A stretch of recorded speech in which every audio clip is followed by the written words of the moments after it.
What is up, my friends? You are very welcome along to tonight's late night agenda. Of course, it is the evening after the Aston Villa game, so we're going to talk a little bit about that. I seen a comment in the chat that, you know what, is spot on. Where's this gentleman's comment? Top Chop said, annoyingly, we're focusing on 3 contracts rather than what's going wrong on the pitch. Don't worry, bro. I got you tonight. I've got my notes ready around that as well. So we will be discussing defensive frailties, what is going wrong on the pitch. So don't worry, my man. I've got you covered. We're not going to be just talking about the contracts, but I've got you covered. Right, so loads to get through, including a bit of a bombshell story that's just dropped over the last hour. And the link to this full video, by the way, is in the description of this stream. So Ben Bosak speaking on an Anfield Watch video talking about the contract offer that Mohamed Salah has been given. And we're going to go through more of that tonight in greater detail. But of course, if you want to watch the video for yourself, we've included it in the description of this stream, so you should be able to go there and click on it. But we'll give you the gist of, well, the main talking point, of course, and we're going to be asking you for your opinion on it. Just to let you know what it's about, apparently, according to a renowned Egyptian journalist, Ahmed Atta, what we know is that Salah got a formal contract offer that was less than, not even close to, his current salary. That is embarrassing in the extreme, ladies and gentlemen. And we'll go through that tonight and lots more as well on Ask what is going on the pitch, as Top Chop has said, and of course what is going on in the boardroom. So we'll go through it all tonight. Marley said that opening song's a banger. Still singing it. It's so catchy, isn't it? Like, it's a bit cheesy, I get it, but it's catchy, man, and I enjoy starting the streams with them. It makes me smile.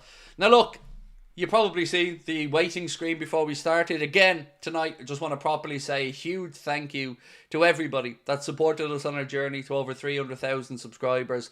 Let's see where this takes us in the long run, but I want to say a huge thank you to all of you for making this community what it is and for making our channel what it is. We know what side our bread is buttered on, and we'll always work hard to make sure that we do you guys proud. But thank you so much for helping us reach an incredible milestone that we never thought was going to be possible. So love you guys to bits. Thank you so much for that. Now look, where do we want to start tonight's conversation? There is a lot to go through, and I usually like to wait for 15-20 minutes into the stream so we can get to the main talking point, which is probably going to be that Ben Bosak piece about Richard Hughes and the contract offer for Mohamed Salah. We're going to discuss a little bit on Ekitike as well. Baleba, by the way, this is crazy stuff, but apparently Liverpool are interested in Carlos Baleba of Brighton, and we're going to be talking about the massive asking price, and I mean massive asking price that is apparently going to be put on his shoulders. Love the sweatshirt, mind the ketchup. I have eating clothes. I'm not even joking, my man. I do. I have like older t-shirts that I wear because, yeah, you're right. Ketchup stains, coffee stains, all these things, man. Craig, I've seen other channels comment about Nunez, and I just want to say thank you for being the only one to keep it real. Look, I mean, look, I guess we should start off with that one then. So look, on Darwin Nunez, last night, obviously, emotions are high, but I don't back down from a word I said. I don't want to see him on the pitch again, you know? I just don't. Arne Slot wasn't happy with his attitude either. We'll talk about all of that tonight. But for me, that last night was just unacceptable. It was unacceptable to those amazing travelling Reds that consistently sing his name. It was unacceptable to his teammates. It was unacceptable to us fans. It was just unacceptable. And I'm not just talking about a miss. Players miss all the time. But it was the attitude after it as well that just isn't good enough for a club that are looking to try and win the Premier League. So if I'm Arne Slot, hand on heart, I'm not giving him another opportunity to throw me under a bus with a performance like he did. And we'll talk about that tonight as well. We have a little bit on Paul Parker, who feels that Jamie Carragher and Gary Neville are being rammed down people's throats, and everyone's a little bit fed up with them. We're going to be talking about a link to Frimpong as well, which I don't believe. Then we're going to be asking about Harvey Elliott and his minutes. Honestly, folks, we have a packed show for you tonight with so much to go through. Whew. But I want to start off, as I always do, by getting to some of your comments. Bailey said 300k, Craig, massive congratulations. Thank you. It was a shame, obviously, that we didn't get the win last night. It kind of, you know, took away some of the shine of the night for us, but ultimately, man, I can't believe we're here, so thank you. I'm feeling much better about last night. Villa unbeaten in 14, so it was a good point. We shouldn't worry yet, said Jamie Edwards. No, look, I'm with you. I don't want to worry, but it does, I think, put a bit more emphasis on the game this weekend coming up against Manchester City. I think you've got to go and win that now. You know, if you beat Villa, then maybe you could have had a draw at the Etihad, but now I think we've got to go there to try and get the win, because we can't really be giving Arsenal too much more encouragement. Now, as a friend mentioned at the start of the stream, I do want to talk about transfers and stuff, but before we get into the contracts and all the other stuff, I want to talk about some of the talking points that probably have got a little bit lost, which is what's happening on the pitch. We seem, for me, I'm going to give you my take on one of the reasons that I'm concerned with what we're seeing on the pitch. So we know about the misses. It's very easy to see a forward missing the chance, whether it's Jota, Salah, Darwin, whoever it is. But we have concerns at the back as well, and we need to point that out. It feels to me like we're sometimes being overly cautious in attack. Now, stop me if you agree on this one or if you've heard this one, but we get the ball in attack so many times, and you'll see then some variation of Virgil van Dijk moving players back into position to make sure that before we start our attack or our counter-attack, we have enough people back if we turn over possession. And that's entirely understandable. But what it also does is it gives the opposition a chance to reset and get back into position.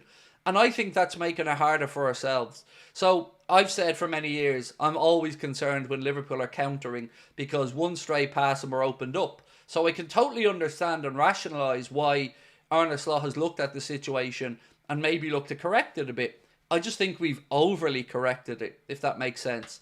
And now you see Virgil bringing his full-backs back into position, making sure his centre-backs around him are in position. But you also then see the defenders from the opposite team getting back in, and then we have to try and break through the lines again. So that's one aspect I think we need to have a conversation about. On top of that, I don't think we're dealing with set pieces defensively or offensively particularly well. And you've got to ask, when you've got lads the calibre of Virgil van Dijk and Ibrahim Konate in either your penalty area or the opposition penalty area, why are we not seeing some greater joy from set pieces? My heart's in my mouth now every time we concede a free kick on the edge of the box. It just feels like there's no sure-footedness in the defence. So these are things that I wanted to talk about tonight, as well as, of course, the contract situations and everything else. Naturalist said, it's not just the misses. Something's not right with the team. The fighting spirit isn't quite there. So I would always struggle to say that this team doesn't show fighting spirit, because if there's one thing that this group of players have shown us, in my opinion, from Virgil, Mohamed Salah, and all of them, from the Klopp era to the Slot era, it's fight and determination. I'll never accuse them of not putting in a shift, because they do. But it's getting a bit too nervy now, and we need to find a way to get some of the confidence back in. Remind ourselves why we got to the top of the league. And certainly defensively, I think we need to be a bit more assured at set pieces. How you do that? Look, I don't know. But stop giving them away would be a good point, right? Stop giving away some of these cheap free kicks. CF787 said, need to start being willing to take responsibility and shoot when in a position to do so. Set pieces have been shocking for too long. Konate and VVD should be getting 5 a season. Yeah, look, I know Virgil scored a header. I think it was at the League Cup against Spurs or something. But apart from that, I don't really think we're doing too much with our own set pieces at all. I'm happy to see Alexis McAllister taking a few more of them. I think, his delivery has been better than what we'd seen from Robertson. But, we do need to be better at them in both penalty areas.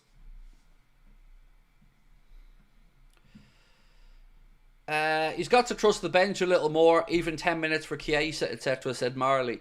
Mate, I couldn't agree more. Last night, I sat here after the game and said exactly that. How are we looking at a situation where Ryan Gravenberch is clearly fatigued, Alexis McAllister clearly fatigued, these guys playing a lot of football, and then we see the likes of Federico Chiesa and Harvey Elliott and Wataru Endo not be utilised at all last night? And I don't know in what world Darwin Núñez deserved those minutes ahead of Chiesa, because he was awful when he came on against Wolves, And Chiesa last night would have had a point to prove. He would have had an opportunity to come on and actually establish himself. And he strikes me as the type of guy who wouldn't be shy about looking to take that opportunity. Now, I know we haven't seen the best of Federico, and we've seen him in PSV, and we've seen him in Plymouth, but we want to see him with the proper first team. So, if he's on the bench and he's making 140 grand a week, and we paid a transfer fee for him, why are we not utilising him? Why are we handicapping ourselves with only using half the bench? These are things that I think are genuine concerns and genuine issues that would need to be spoken about, you know? You can't be told that it's too hard to improve the squad, that you're happy with everybody, but then it's not playing out that way. The manager clearly doesn't trust certain players, and every manager has the right to feel that way. But we need to make sure that we start changing things, and we need to make sure that any player that the manager doesn't fancy is moved on, because some of the stuff behind the scenes is embarrassing at this football club. I want to take you back to a journalist again. I'm talking about David Lynch this time, who, by the way, blocked us on Twitter. Never said one bad word about the man publicly. Blocked us on Twitter. Want to play that way? No problem. Let me give you my take on something that Mr. Lynch put out today. So he replied to somebody to say this: "It makes me laugh how nobody wants to direct any blame at the manager for this. FSG didn't stop them signing an alternative to Zubimendi. If you make that call, use Endo more." So I guess I got to respond to this a little bit. Rather than David Lynch or any of these other journalists being on social media, again, mocking fans, winding us up, how about, I don't know, you ask the fucking question. Was he or was he not in a press conference this morning with Arne Slot? So rather than jumping onto social media to be a smart arse, how about you ask Arne Slot why he hasn't utilised Wataru Endo? And while you're at it, let's not forget another thing. You're asking a manager who isn't in charge of transfers. So, again, FSG, you say, didn't stop them signing it. We and everybody else in the Liverpool fan base don't believe that one bit. Because these guys, we've been told, Arne Slot's a head coach. We were told this. So asking the manager to be all over transfers when it isn't his responsibility, and this bullshit that Lynch and others seem to have about the empowerment of Hughes and Edwards, that's nonsense as well. They can only do what John W. Henry, Tom Werner, Mike Gordon, everybody else tells them they can. So once again, journalists, rather than trying to be funny smart arses on social media, do your fucking job. Because you could have asked that question, David, but you didn't. Yet again. And you know why you didn't? Because none of you have the balls to ask the difficult questions. You think it's on fans all the time. Get in there and do your damn job. You want to know why Arne's not playing Wataru Endo? Ask the damn question. Fed up of them. All of them. Look down their noses at the rest of us. Talk about doing things the right way. Talk about all of this. I have that clown Dominic King jumping on trying to say, I'm not standing for this. Tough shit. Do your job better. I'm going to keep saying it. Because fans are sick of it. We can't be scapegoated for everything. You have a job to question the manager and the club on behalf of your readership. If you don't have the backbone to do it, quit. It's a joke. It's an absolute joke. And I am going to continue to absolutely call out these absolute cowards until they start doing their job. And as I said to Dominic King, if you don't like it, I don't give a fuck. I'm here to represent Liverpool fans and my audience. And when you're not doing your job, you best be called out on it. And if you don't like getting called out on it, then go find yourself another job. Or do it better. Fucking clowns. Blocking everyone, hiding on social media. No backbone when it comes to asking where the lack of investment is. No backbone when it comes to asking where the transfers were. No backbone when it comes to asking about the wage bill. None of that. But again, happy to go on social media and start mocking and laughing at fans. You absolute fucking hypocrites.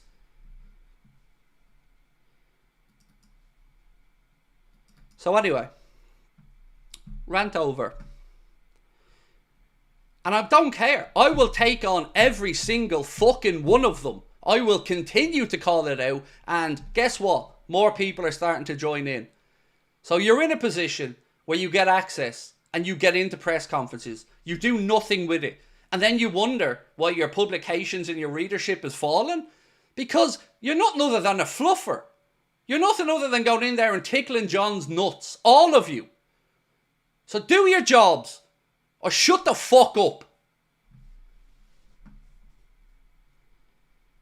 Anywho, my apologies to you guys, because that rant wasn't aimed at you, but I'm fed up of them. All of them. Thinking they can look down their noses at fans. Thinking that they can belittle them online. When they haven't got the backbone to do their job.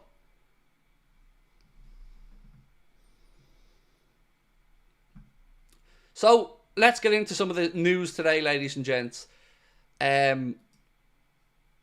James Pearce of The Athletic wrote a piece saying Darwin has regressed rather than kicked on in his third season at Anfield, and the parting of ways looks increasingly likely to come this summer. He goes on to say that Arne Slot has improved so many of the players he inherited from Jurgen Klopp last summer, but sanding off Darwin Núñez's rough edges has so far proved beyond him. I just think we have to accept that Darwin isn't going to work out, but interestingly, there was another piece that came out a little bit later on this evening. So bear with me, sorry folks, I'm just trying to find this exact piece. There was a piece that suggested as well that Diogo Jota will also be moved on in the summer. Now, I don't know if that's the case or not, but what I don't understand is why these types of stories are coming out now. And that's something confusing. I don't understand why we're undermining ourselves by talking about selling players in the summer. Like, Darwin's fairly straightforward, but Diogo Jota? It's like we're trying to undermine ourselves now with some of these stories. Slot thinks he's so bad, was gifted Klopp's team. I don't know how to go with that question because I don't really understand the context of what you're trying to say. Any manager that walks into a club is gifted the team they inherited. I mean, Arne can't really do much about that. He also wasn't really given much backing, was he? Zubamendi, failure. So, you know, I think Arne Slot's done a fine job. I'm not saying he's perfect. Certainly last night's substitutions and a few other bits and pieces I'd have my own questions on. Mohammed, thank you, mate. Thank you so much, mate, for your support there. Darwin isn't working out, nor is Trent going to progress beyond okay as a defender. Well, look, we've got enough people in now that I want to get to that main story, which, again, credit to Ben Bosak, credit to Anfield Sector, and the link to this video and more of it is in the description. But this piece here, posted by Anfield Sector, said, renowned Egyptian journalist Ahmed Atta said, what I know now is that recently Mohamed Salah got a formal offer, and this is going to wind you up, folks, trigger warning, with less than, not even close to his current salary. So I don't know what Liverpool's administration are thinking in the boardroom. And that, my friends, is truly mind-boggling. You know, we're here talking about, you know, what would we do with Salah? Would you give him 2 years, 2 years plus one? Would you give him a rise on his current pay or bonuses? But to not even get close to the numbers he's currently on, this is why those contracts aren't getting signed. So the club can brief as much as they want to friendly journalists that the contract offers are still on the table. But if the contract offers are lower than the man's making now, and considerably lower, according to this Ben Bosak piece, considerably lower, would you sign it? You know, put yourself in his shoes. You're out there now, and you're absolutely tearing up the Premier League, setting record after record for goals, and you're not even being offered the same terms that you're on now. That is why these contract offers go unsigned. That is why I keep calling out FSG, because they are lowballing these players and it is embarrassing. So whether Lynch or anybody else wants to say it's down to Edwards, Hughes, don't care. Ultimately, the buck stops with the owners. They set the tone for the club. And these offers must be incredibly lowballed if players who are really wanting to stay won't sign them. And now we have some proof of it. Because an Egyptian journalist, who's apparently a very credible fella, said that the offer for Mohamed Salah was significantly less than he currently earns. Where do you go with that, folks? Where do you go with that? Now, as I said, link to the piece is in the description of the stream, but where the hell do you go with that? Now, let's add to that a story that we posted in our video earlier on, but I want to go back over it here now. And this is around discontent growing in the dressing room. So this piece here from Graham Bailey said, Liverpool players are starting to get frustrated by the way Virgil van Dijk's contract is being handled. Murmurings and disquiet is the feeling amongst the Liverpool dressing room due to the prospect of Virgil potentially leaving in the summer. So, remember when everybody wrote that everything's great and all the usual suspect journalists told us that the club have it in hand, don't know what all the fuss is about, and I and many others said it's going to cause problems. They're humans. It's going to cause problems. Well, now we know that it is. Now that we know that reports are coming out that players, not even the ones who are up for renewal, other players in the dressing room are starting to get frustrated with the way the club are dealing with the contract extensions. My God, that is embarrassing. For your captain. And now we've got players having to show their frustration around it. Wow. I don't even know what to say about FSG anymore. It is pathetic. And for it not to be called out strongly and condemned quickly by anybody covering this Liverpool patch is a dereliction of responsibility, in my opinion.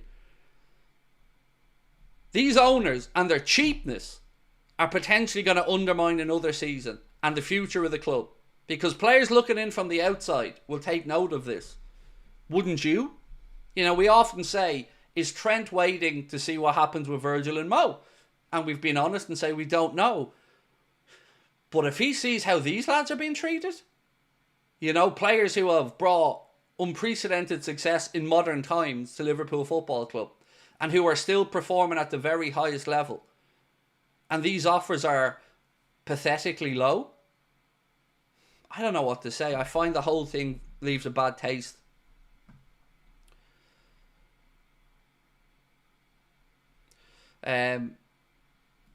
Couple of things I need to catch up on. Thank you, mate. Appreciate you. Will said, evening Craig, rotation is a must for the amount of games we play. If Arnold doesn't trust many of the squad, it's down to FSG to provide funds, and it will always be that way. Of course, but look, I do understand, and I certainly wouldn't absolve Arne Slot of some criticism. You know, there's certainly some criticism to be put the manager's way last night for the way he brought players off the bench and the ones that he didn't utilise. So yes, he's not going to be absolved of all responsibility, but ultimately you're right, you can spend money that he doesn't have. And I know that some of these journalists love to say that, you know, old generous Uncle John is there with the checkbook, but come on. History has taught us otherwise. And it's not brave and bold to not sign players when you badly need them. It's cheap. But again, that's not the narrative that FSG want out there. That's not the narrative that the journalists have constantly put out there. But fans are starting to see through it. And of all the subjects I've tried to take on over the years on the channel, usually I get met with a mixture of people thinking I'm an idiot and, you know, people agreeing. But on this journalist stuff and on calling out what isn't being called out, I have received more support than ever. Very, very few people have contacted us to do anything but say thank you and continue to do it. Because they're fed up of it as well. And I'm sure you are. Because we cannot consistently be manipulated and lied to and told everything's okay when the house is on fire around us. And another season could potentially be undermined. Right now we sit 8 points clear of Arsenal to top of the Premier League. Arsenal can bring that back to 5 if they win their game in hand. If worst came to the worst, we lost to Manchester City on Sunday and Arsenal won the game in hand, 3 points is all that lead is then. Now, we haven't played City yet, so there's still a chance we go there and get a win. But it is starting to become more nervy now. And rather than try to get some goodwill throughout the fan base and inject some positivity into that dressing room by renewing the contracts of Virgil and Mohamed Salah and Trent. What are we doing? Once again, sitting back while stories start to seep out about low ball offers, players being frustrated, and then we're putting out stories about players who the manager wants to sell in the summer. And if that is not undermining the football club, I don't know what is. The whole thing is entirely avoidable.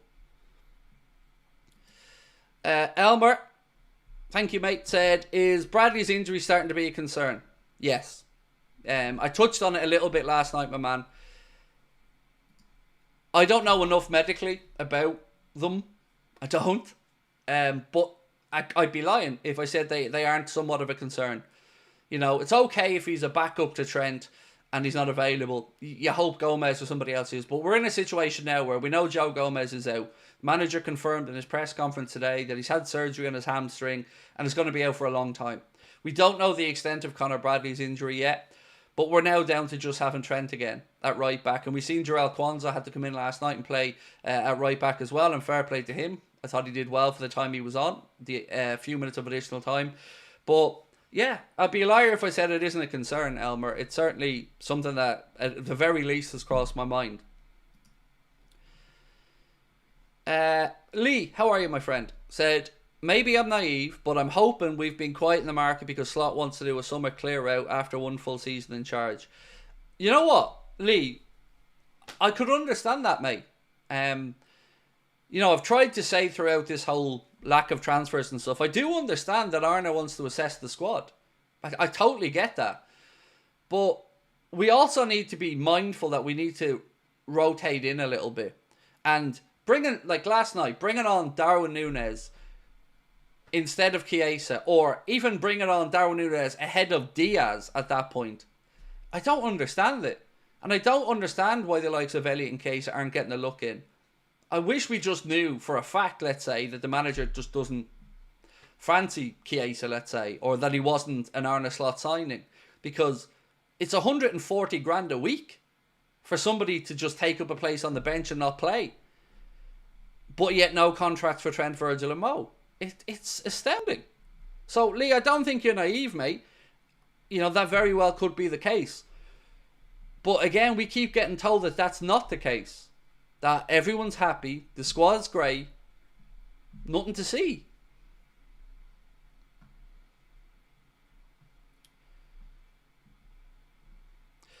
What do you think will most probably happen, said Mihail, with the contracts in the summer? Truly, mate, I still hope that common sense wins and Virgil and Mo get new deals. I absolutely understand the club's concerns about fall-offs after signing new deals. I get it. But what I would also say in support of Virgil and Mo is they can't, it's not possible for them to guarantee that they will be as good this year as they were last year. No player at any age can do that. But what we can take in here is a sample of what's happening right now with them. And what's happening with them right now, from Mohamed Salah's perspective, is that he's still top of the Premier League goal scoring charts and putting up ridiculous numbers. 39 goal and assist contributions in 26 games this season. Is it 26? Let me just check the stat.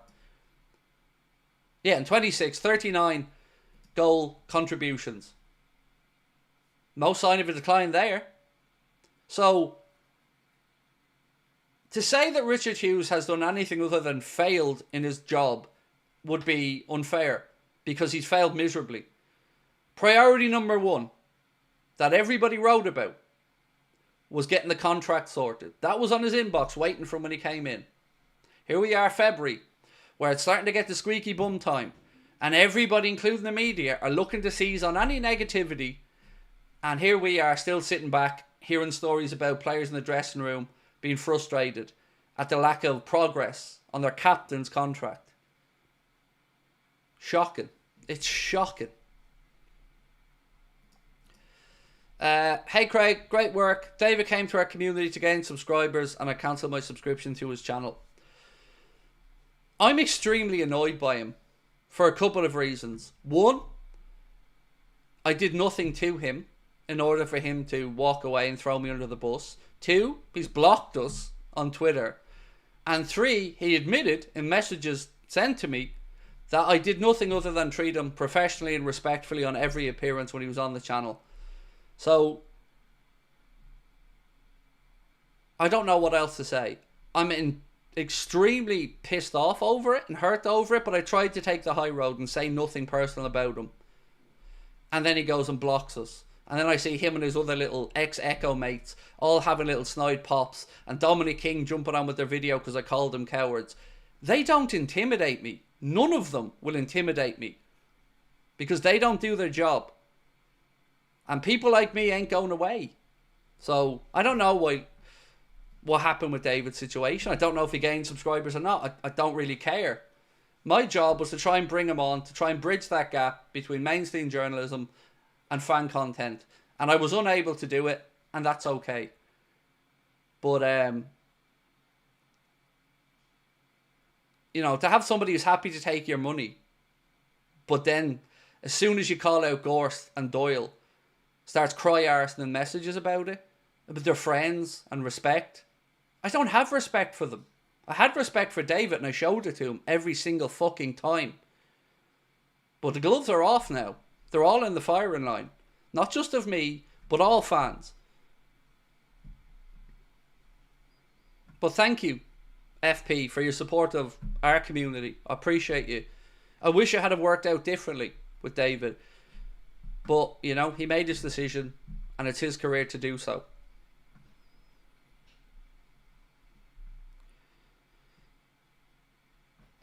Do you still think we win the league? Yes, I do. And I'll tell you why, Stephen. Am I concerned about the little wiggle? Yeah, I am. But I'm also got to be honest and say, I'm not convinced that Arsenal are going to go perfect. Are you? Like, really? Take aside our bias and everything else from the situation. Just look at Arsenal in the league. No real striker. Other forwards out and injured. You know? I can't see them going perfect. They might make us nervy at times. It might close the gap. But I think we get it done. I do. Because genuinely, I think we've been the best team in the league this season. And that's not to discredit other teams. That's my honest assessment of it. So I think we'll drop some more points. And I think Arsenal will drop some more points. But I do think, Stephen, sincerely, mate, that we win the league. So, is it Barry? I really appreciate you, mate, for this super chat. It's incredibly kind of you. So I just want legally to point out that these aren't my words, because yeah, people have been very litigious. So I just want to make sure that these aren't my words. You said Lynch is a snake. He said I talked nonsense a few weeks back when I said Slot's words impressors about squad strength were probably not his true feelings. I mean, what the fuck do managers speak truth about such things in that scenario? Going in on our gaffer over FSG says it all. Weasel. So, again, your words, Barry, not mine. But that post today, Barry, the one that I mentioned a moment ago and I'll read back up now, that post gave me the exact same feeling that you're talking about there, which is supporting FSG and the owners more than anything else. So the post was responding to somebody called Laconic Sage. It makes me laugh how nobody wants to direct any blame at the manager for this. FSG didn't stop them signing an alternative to Zubamendi. If you make that call, use Endo more. Neglecting, Barry, the fact that Arne Slot isn't in charge of transfers. They were at pains to tell us when Arne Slot came in that he was a head coach and that Hughes, Edwards, Ward and everybody else was going to be involved in the transfers. And of course Arne Slot wouldn't have a player he doesn't want rammed down his throat. But this nonsense again from Lynch, trying to absolve FSG of any responsibility, is truly, truly pathetic. Because they're the ones that signed the checks. And like I said to him when we did content together, in no way do I believe that Hughes has the ability to go out there and spend money without the ownership saying so. In no way do I believe that's the case. And it isn't Arne Slot's fault that Richard Hughes shit the bed trying to get Zubimendi in. It isn't Arne Slot's fault that the club previously before that, in the Schmatke era, shit the bed with Caicedo and Lavia. None of that is down to Arne Slot. Arne Slot made it clear, and I know this because Lynch told me, that he doesn't like the idea of Wataru Endo playing in the midfield role, which is why at the very start of this season I said to you that he doesn't fancy Wataru. So to then come out with that absolute pony about Slot taking some responsibility is another abject answer. Responsibility is with the club. To sign the checks, get the players in and sort the contracts, all of which they've done none of. So I'm not going in on Arne Slot for anything other than a team selection or a tweak in formation or something. Not about transfers. Not when Richard Hughes sat there and we start hearing about the European model where sporting directors are more common at press conferences. They were at pains to tell us that Slot was a head coach, and now they're trying to throw him under the bus and saying that he made the decision not to bring in a replacement for Zubimendi. I don't know what to say about that. But this is why it isn't healthy to have this relationship with former club employees working in the media or people in the media getting the carrot of a job at the club. None of it is healthy. And like I keep saying over and over and over and over and over, why is there no dissenting voices? Why is there no tough questions put to them? What's wrong with it?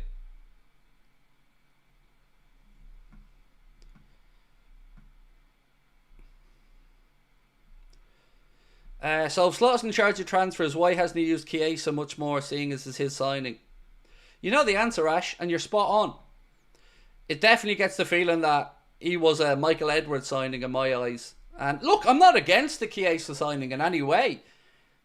You know, but to be told we don't have squad places because of it, and to be told again about wage bills, when that man's making £140,000 a week and not getting an opportunity, because it's not fitness at this point. I feel really sorry for Chiesa. And I feel really sorry for Virgil. And I feel really sorry for Mo. I don't know how to feel about Trent because I don't know what the situation is. But if Trent wants to stay and is getting lowballed, then of course that sympathy would extend to Trent as well. But why is it that nobody in media is willing to actually call out the owners? I mean, the best that Dominic King could come up with was the furloughing of staff, the £77 ticket prices in the Super League. Two of those three, the journalists weren't responsible for sorting out. Fans sorted out the Super League, and Spirit of Shankly are the ones who really pushed the £77 ticket fiasco. So, using those as examples of journalists calling out the owners? Nah, not going to wash. So let's talk about Alisson for a moment, because I mentioned last night during the stream that my own personal feeling these days is that I'm a little bit more nervy around certain situations with Alisson than I once was. Not nervy at all when it comes to shot stopping or one-on-one. His ability there, absolutely incredible. But I am nervy a bit more about balls into our box, and I'm not commanding his zone a lot more. I'm punching things that I'd like him to catch. Example last night, I feel like he should have been all over the situation with Szoboszlai. The one where Szoboszlai headed it back in and Yuri Tielemans scored. And I don't like these situations, and I don't like to say I feel that way, but I do. And I thought last night what I said to the chat, I'm starting to feel a little bit more nervy about Alisson than before. I thought people were going to say, come on now, don't be stupid. But people seemingly were feeling the same way.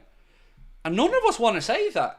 We all absolutely idolise Alisson Becker. He is without a doubt the greatest goalkeeper I've seen in my lifetime at Liverpool. But are we seeing now why maybe the club are starting to consider offers for him? Because there was another piece today, which I'll cover more in tonight's video, but apparently Newcastle have made Kelleher their top goalkeeping target, according to one piece. And there's talk of maybe a £40 million bid coming in for him, which if that happens, I would bite their hand off for 1 year to go in his contract. But how do you guys feel about Alisson? You know, because nobody wants to slaughter the man or say anything derogatory about him. We all love Alisson. That's a given. He's given us incredible service and is brilliant as a human being and as a footballer. But, man, I feel a bit more nervy. Heavy Metal D. Hi, Craig. Thank you for responding to my email. It was helpful, my dude. Also, do you feel like we're having a small bump in the road right now? I think, well, firstly, for the email, look, always reach out if you've got any questions on my man. I will try my best to get to give you an answer to them if I can help. And on the second part, I don't know. I don't know, because if you look at the fixtures, right, you kind of have to take PSV Eindhoven and Plymouth Argyle separately. So what I'm really looking at is the draw in the United game, the nervy end to the Wolves game, the late conceding of a goal against Everton, and then last night again.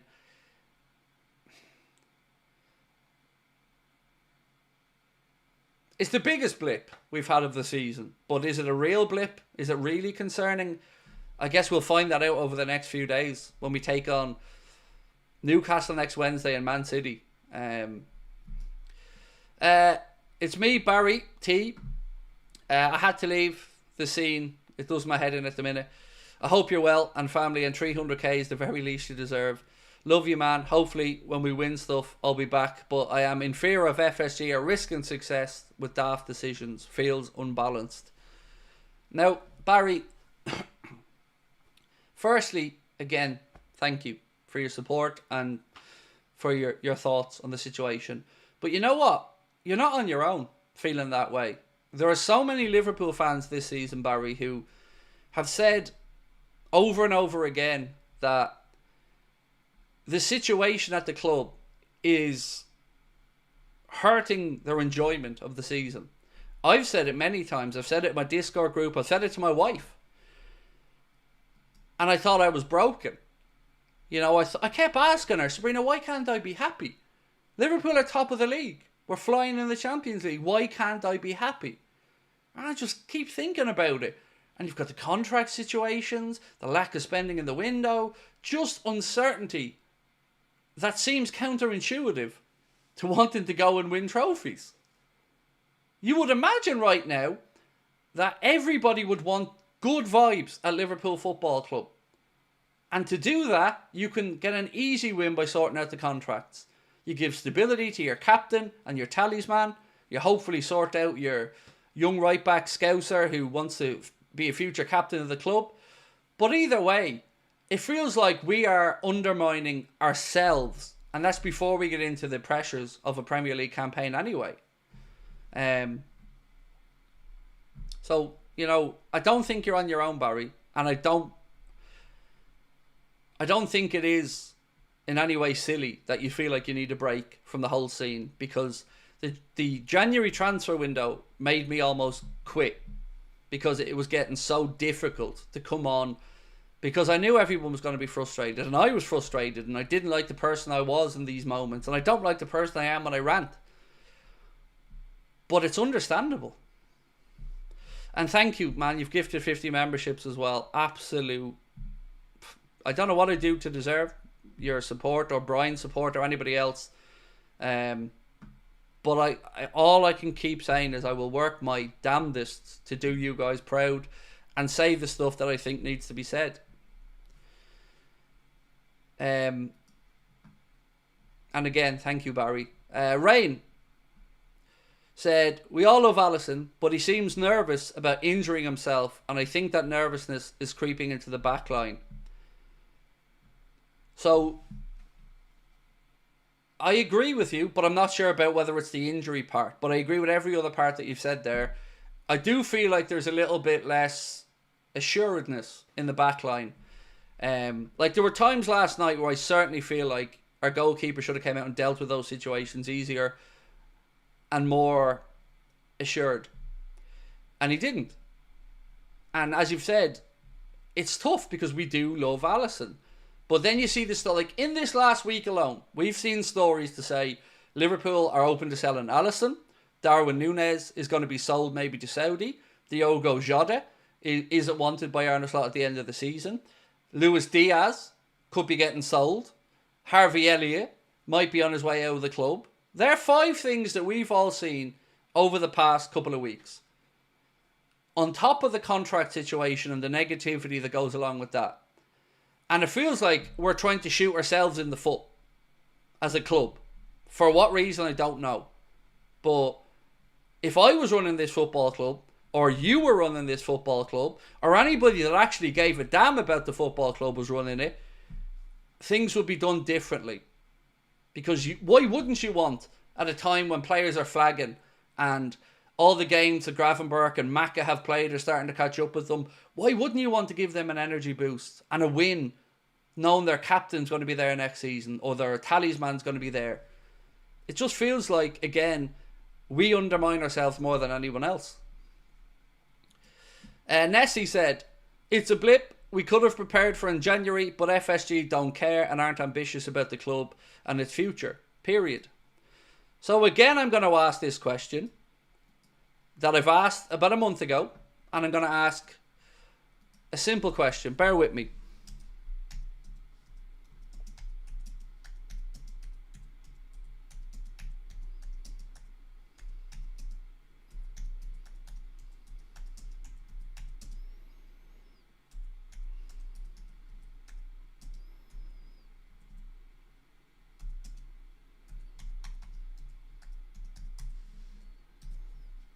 Sorry, I'm just typing out a few things here.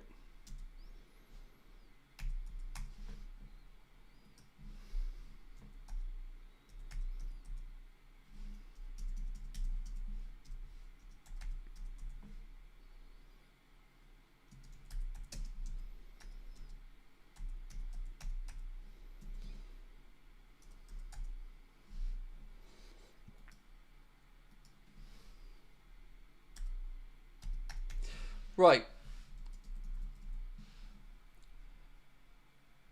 I'm going to ask who you think is to blame for the contract and signing situation. I've given you 3 options. FSG, Hughes and Edwards, or both. And I want to see where people feel the blame ultimately lies for the stagnation in the contract situation and for the lack of signings. Because, it's all very well and good me thinking I know what you're going to say. But for me, I've always been consistent. A fish rots from the head. And the owners are responsible for everything that happens at a football club. That's the way I look at it. Because I don't believe the agenda of empowering Edwards and Hughes. I don't believe that for 1 second.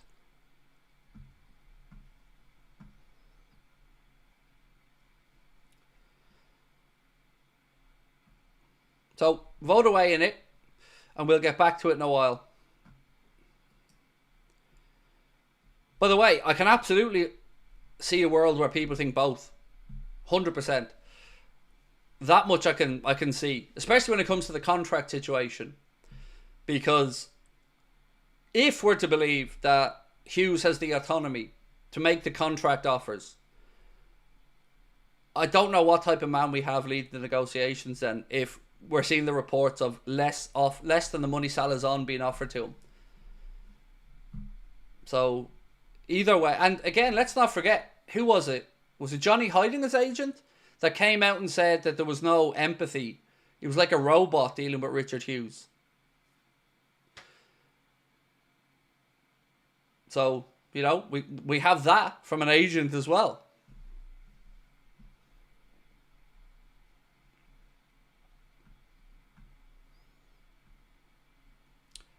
So, while you're voting away on that one, I'm going to just give you some numbers around Harvey Elliott. And again, credit Anfield Sector for this post.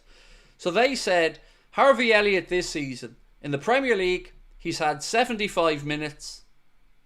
75 minutes in the Premier League. 0 goals and 1 assist. In the Champions League, 149 minutes. 2 goals, no assists. In the FA Cup, he's had 180 minutes, 0 goals, 0 assists. And in the League Cup, 98 minutes, 1 goal, no assists. Elliott's had 75 minutes in the Premier League. Now, I know he was injured at the start of the campaign. And we've spoken about how unlucky he was at that time because he probably would have got more minutes. But right now, we're seeing him on a bench and the manager clearly doesn't trust him. And we're seeing Chiesa on the bench and the manager clearly doesn't trust him. And we're seeing Endo on the bench and the manager clearly doesn't trust him enough to start him in an important game. It's concerning. Because it feels like we have 15 players that Arne really trusts. And Gravenberch is clearly flagging because of the amount of games and the volume of minutes that he's playing. But what do? You don't have options. And why don't we have options? Because we haven't gone into the market and signed anyone. So rather than journalists writing to tell us all that Arne Slot's so happy with Ryan Gravenberch that he doesn't need another player, how about using some critical thinking? Of course he does. Nobody's trying to say he's not happy with Ryan Gravenberch. Of course he is. Gravenberch's been brilliant. But you can't then say that a man who is as intelligent as Arne Slot, who knows the game inside out, doesn't foresee that maybe Ryan Gravenberch's going to be tired when he's got no other options to rotate in.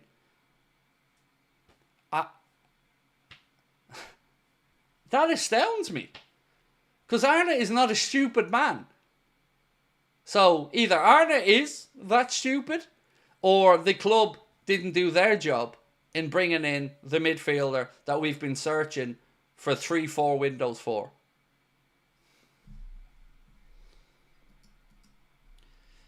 Unfortunately, if Slot doesn't trust them, they're gone, said Corbyn. And I've no problem with that. I've no problem with a manager being ruthless.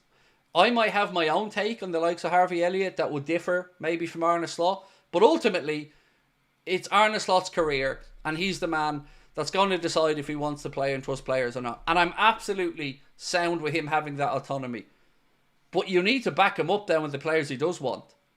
And we haven't done that. And then we're somehow supposed to be surprised that we are having a little bit of a wobble. Or players are looking tired. It all just feels so silly. It feels weird. In a relatively successful season, we're preparing for a massive overhaul. I hope it all works out, but what a strange scenario. It's a strange scenario, Rain, because of the club's lack of succession planning. So, yes, Richard Hughes and Michael Edwards weren't here in the previous regime. But the club's owners were here, and everybody knew the Trent and Virgil and Mo contract situations. And rather than try to succession plan for the future, I think most people probably just assumed that we'd get the contracts done. And that then we could start the 2-year prospect of succession planning properly for Mo and Virgil. But you're right, the amount of potential change in the summer is going to be nuts. Because if you win the Premier League this year as a Liverpool fan, you want to back it up and try and win it again next year. But that doesn't feel really doable with wholesale changes, as Rain mentioned. So why not get the contracts done, then bring in the centre-back, the left-back, a striker and a midfielder. It makes it an entirely less daunting prospect to get done in the window. Sean said, had Slot had any say on Teamsters, surely he'd have been in for at least... wasn't one fine or player he rates, knows and trusts. FSG happy with top 4. I mean, you're kind of using common sense there, Sean, which seems to sometimes get lost in the world of football these days. And you're right. Because ultimately, if Slot doesn't win the league this year, from the position we're in, he's the one that's going to get it. The players are going to be called bottlers. The manager is going to be called a failure. Not by fans, not by us, not by Liverpool fans, but on the outside. And it's his reputation that will be tarnished. But he hasn't been given the tools to do his job properly. And rather than call this out and support the manager and the playing staff, once again we're seeing a situation where it only seems to be the owners that get looked after in the media. The owners are above the criticism.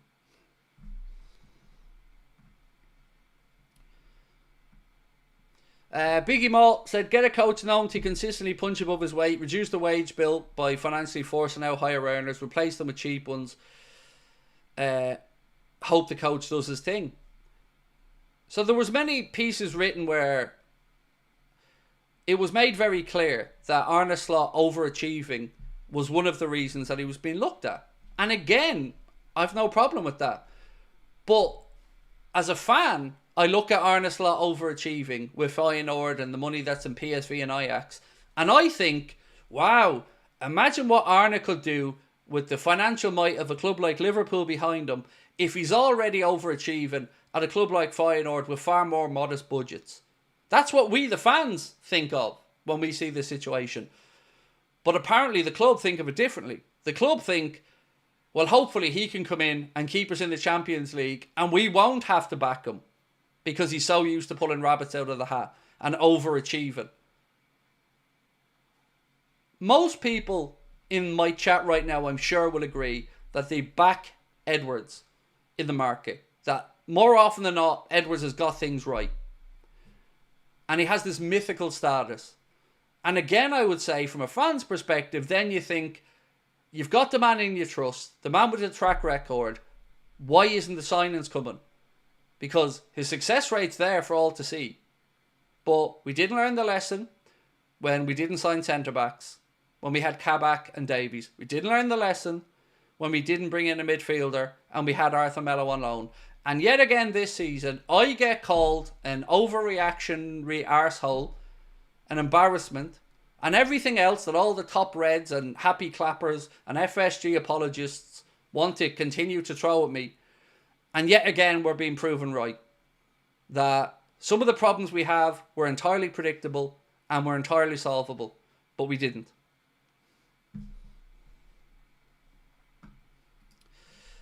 Only piece of business FSG done last month was recruit. AGT, who was FSG out up until he received club access, then became an FSG yes man. I don't know who that is. Is that... Yeah, I don't know who that is. Sorry. Is that the Alex fella, is it? Is that him? Look, I don't know anything about his work or anything really, so not for me to say. But if that is the case, then it's another person granted access who toes the club line. Whereas we've requested from the club numerous times any clarification on our place in the Liverpool. So when I say this, people say, look at this entitled arsehole. Look at this fella bitching and moaning about not being given access or interviews, blah, blah, blah. I have a point though. I'm not asking for what other people aren't getting. I'm the most watched Liverpool fan channel on the internet, full stop. And I have never had a single piece of communication from the football club. Why is that? I'm damn good at what I do. I have a fairly big following. I am clearly a die-hard Liverpool fan who loves the club and the city. But I'm frozen out. Why is that? You know the answer. It's because I dare call them out. I dare question the narrative. So I'm Baba Black Sheep over here in the corner. Ignored, ridiculed, undermined. But all the supporters of FSG, well, here you go. Doors open. Come on in. The problem that I have, though, is I'm better than every fucking one of them at what I do. So they can all have their access, but I'll still back myself to do my job better. And I'm sorry if that came across arrogant. But it's really undermining when you know that you're at the very least at a level that should at least be acknowledged, but isn't. And you know why. It's Barry. How the fuck can a journo say with a straight face, a new manager who says all is great in pressers but blanks a lot of his bench options in matches, totally happy with the squad? He must think we're all mugs. Putin-esque propaganda. Is Slot getting mentally tired? Selections, etc. I don't know, Patrick. You know, it's difficult to gauge because it's such a new situation with Arne. You know, he's come into a league where there's More games, more spotlight, more pressure. Started off so well, won everybody over, including the media and fans. Very charismatic man, very intelligent man. And will always have to try, like all coaches do, to sit in front of the camera and pitch a positive outlook. They have to do that. But, you know, what I keep trying to say to people is you can't take everything a club says in a press conference or in a post or anything at face value. Because it's all about portraying a position of positivity. They have to. Of course they do. But we can nitpick that as fans. Brian, wow. Thank you. Hi everyone. Barry's right. Unfortunately, this is the future of sports. The enormous valuations of club means only a super wealthy person can own them, and their motivation is profit. The games themselves are peripheral and merely a means to an end. Loyal fans are becoming dinosaurs. Sad. And by the way, I don't think Brian will mind me saying this, but that's Brian's world. You know, Brian works in that landscape of investments and funding, and I have these conversations with Brian offline so often. And without the likes of Brian, I probably would have quit. Because knowing that somebody that knows that world at least thinks I'm on the right track. And saying when I had Mo Chatra on, they've been big moments for me because you doubt yourself. You think everyone that's slagging you off is right. But we're not. We have a point, and I'm going to keep ramming it home. Why does FSG think Arnott is happy to keep Klopp's squad instead of building his own? Give him the funds or sell up, said Will. LLJ, thank you mate for your super chat, said, you just have to think Arnott must be having a go at these owners. Richard Hughes for not spending and signing these 3 important contracts. So, Arne Slot has mentioned on a fair few occasions that he hopes to continue to work with Virgil and he hopes to continue to work with Mohamed. And that's probably as far as he can go to show and say that he wants to have the lads around without flat out calling out the owners or Hughes. And Barry, again, man, thank you for gifting another 50 memberships. Again, I don't deserve this levels of support, but thank you. Is Barry said, sorry Craig, I'm only letting off steam because Lynch has thrown his toys out of pram with me on his comments on vids, and rather than discussing matters, he said I'm talking nonsense. Well, look, one little comment about me calling out Gorst and Doyle and whatnot, and I got the message saying these are my mates, blah blah blah. So I was thrown under the bus very quickly as well, mate.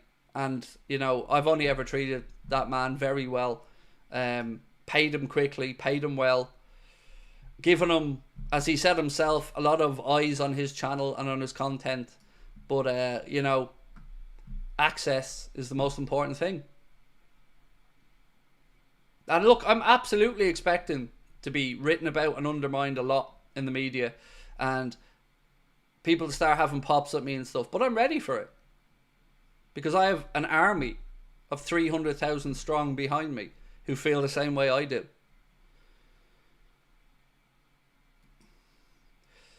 300k, thank you. Is Nunez done and why are fans panicking? I think with the fans panicking bit, I think we're just a bit nervy about last season again. And, you know, just a few missed opportunities here to really stand on Arsenal's throat, I think, Latif. So if you think of the Everton game, we had a chance there to extend the gap out again to 9, I think it was back then, wasn't it? Yeah, to 9, and we put it to 7 with a draw. So we didn't take that chance. Then another one rolls around and you've got Villa ahead of Arsenal playing. So you could go to 10, and we didn't, it's 8. And now Arsenal have a game in hand on us.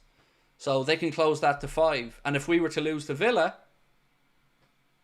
or to City, then that could potentially be 3. Which in theory nearly puts it back in Arsenal's own hands because they play us. So I still think, yes, we're all getting a little bit overly nervous, Latif. I think that's fair. But we need to start getting back to winning and keeping clean sheets.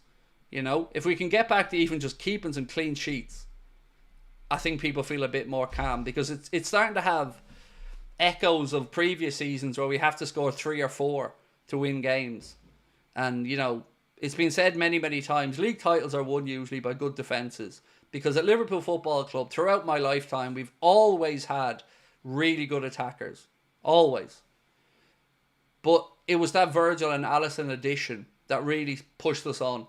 And we aren't keeping enough clean sheets.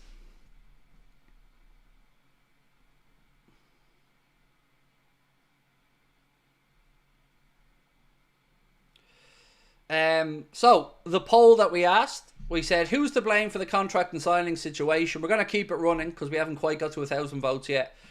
Question is, FSG, Hughes and Edwards, or both? So, who do you think is to blame for the lack of progression on the contract and the situation with no signings? Do you think it's down to the owners, Hughes and Edwards, or a combination of both?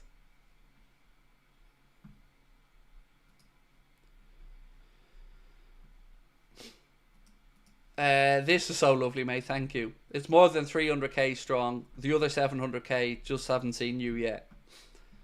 I hope that's the case, man. Appreciate you. Canade being lowball too. Yeah, Tanya, I forgot about that one. By the way, Tanya. Yeah. I forgot about that one for a second. You're right, because Ibu was asked recently, wasn't he, as he received the contract offer? He said yes. He said, are you going to sign it? And I think the answer was something along the lines of, well, that's a whole another conversation. So, you know, it can't be a coincidence that Canade, Virgil, Trent and Mohamed have all rejected the contract. Or, if they haven't rejected them, certainly haven't signed them. That can't be a coincidence. There has to be a common denominator in there. And the only thing you can think of as a rational-minded person is that they're lowballed. Because we know Canade wants to stay, said it himself, loves the club. We know the captain, Virgil, wants to stay. And we absolutely know Mohamed wants to stay. So why wouldn't they sign it? Because they're being lowballed. And you then have to start asking the question, are we as fans being manipulated to a point where the players are going to be scapegoated and the club can say we tried? So if Virgil and Mo disappear at the end of the season, the journalists and everybody else can write, well, the club tried. The club tried. That's like me saying to my wife, say, hey Sabrina, you know the way we've always dreamt of buying a house? Well, I tried to buy one. I put in an offer 100 grand below the asking price and they laughed at me, but, you know, the offer's on the table. I tried. It's not going to wash, is it? And in this situation, it can't be that they're all greedy.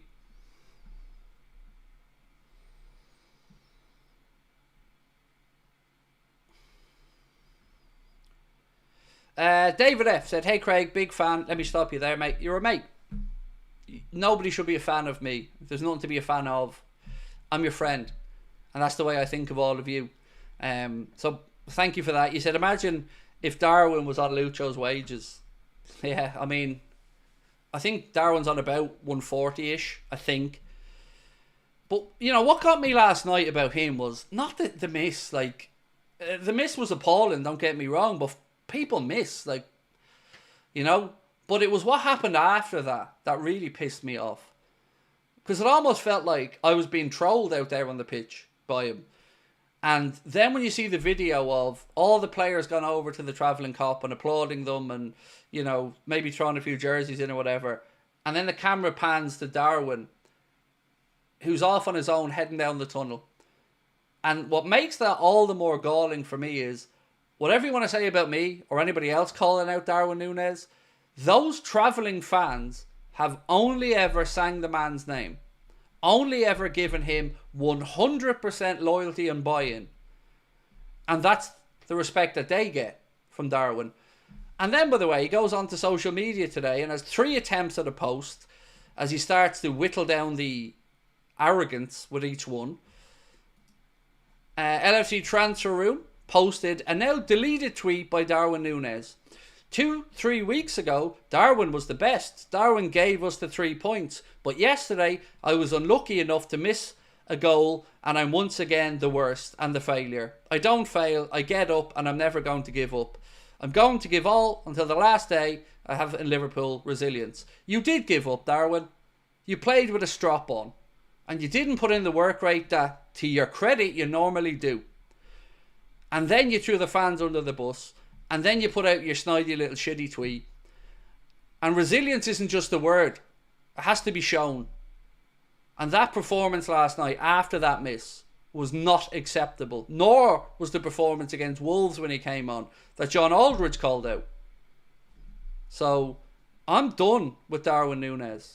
Everyone wants him to succeed. Everyone wanted him to succeed.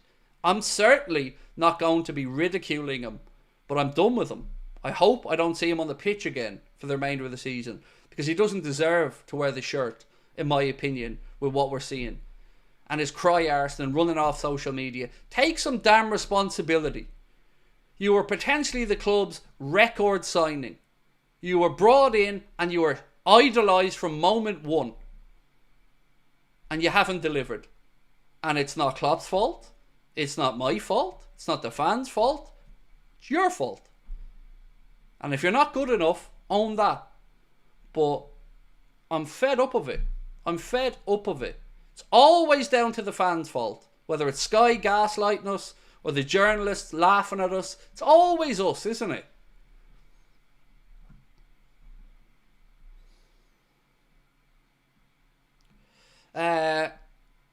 Steve Jake LFC said, Craig, I can forgive somebody for missing a chance, but can't forgive him laughing a full time, mate. I'm done with him. That was a turning point for me as well, bro. As I said, people miss chances. It happens. Jota missed one last night as well. It wasn't quite on the same level, but he missed one. But that laughing with Emi Martinez a full time and then running off without acknowledging the great fans who supported him better than they probably should have, yeah, that's just not acceptable.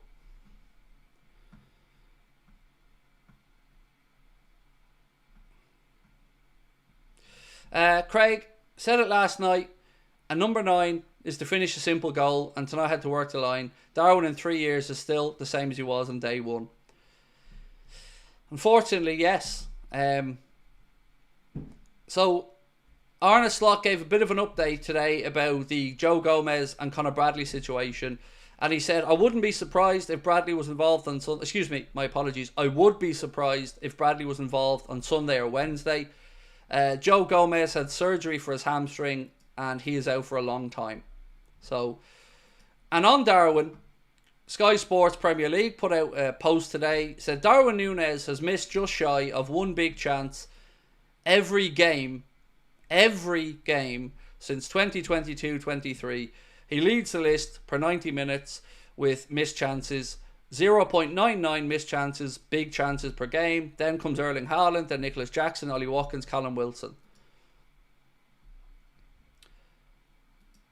Former PGMOL chief Keith Hackett believes Craig Pawson was far too lenient last night on the situation with Disasi and McAllister. This is what he had to say.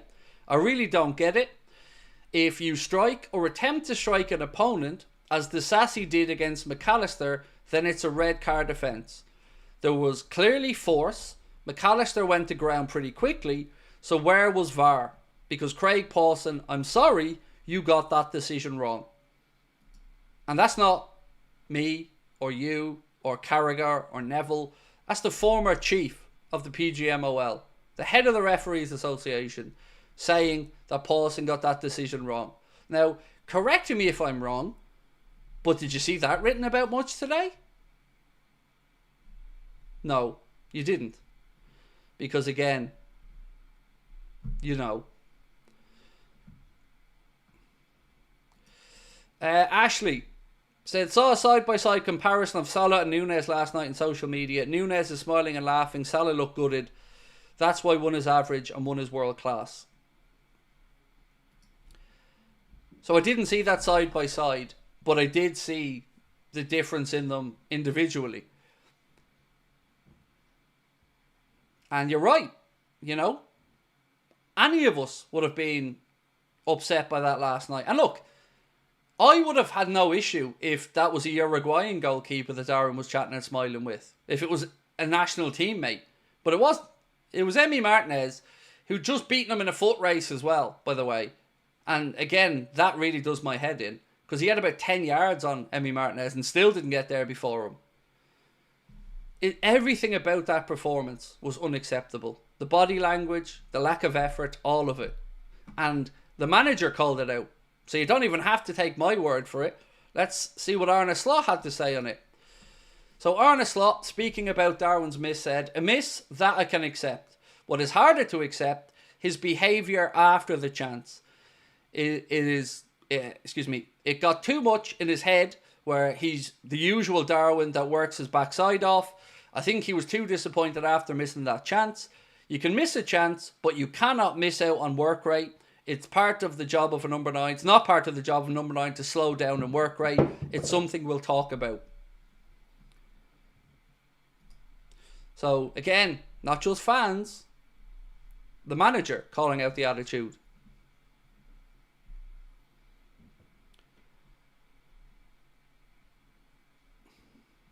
Craig, who would you rather keep, Trent or Canade?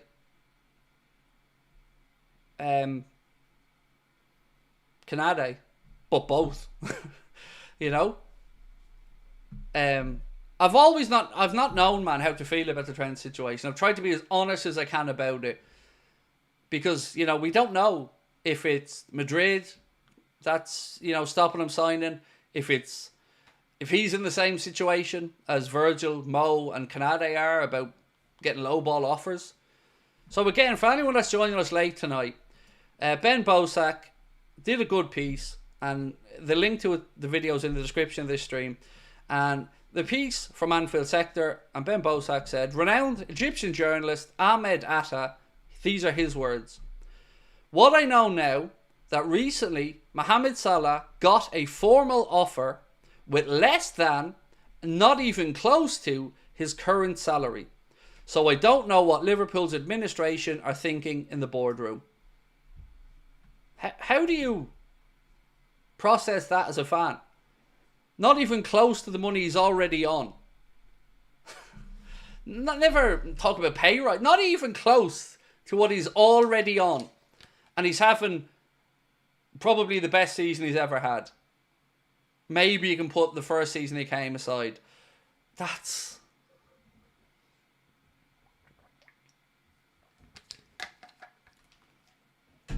And that's off saving 17 or 18 million quid on Adrian San Miguel, Thiago Alcantara and Joel Matip's wages.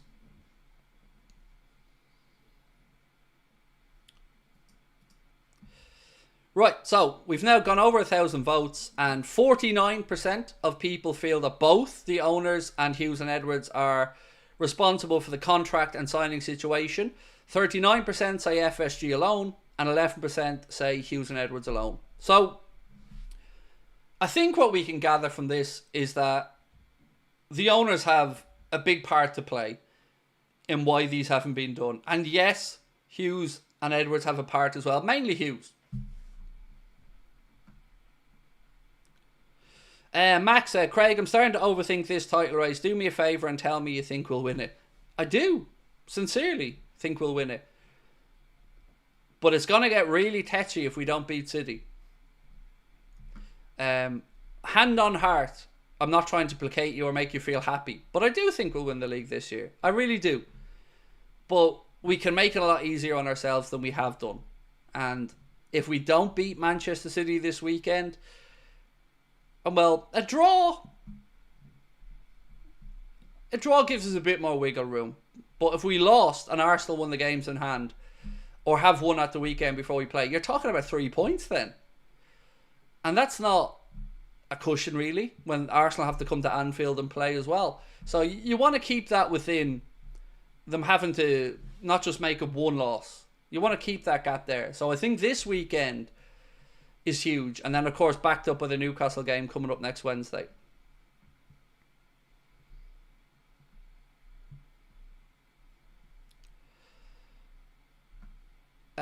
Sharon said, "I don't believe that journalist, to be honest."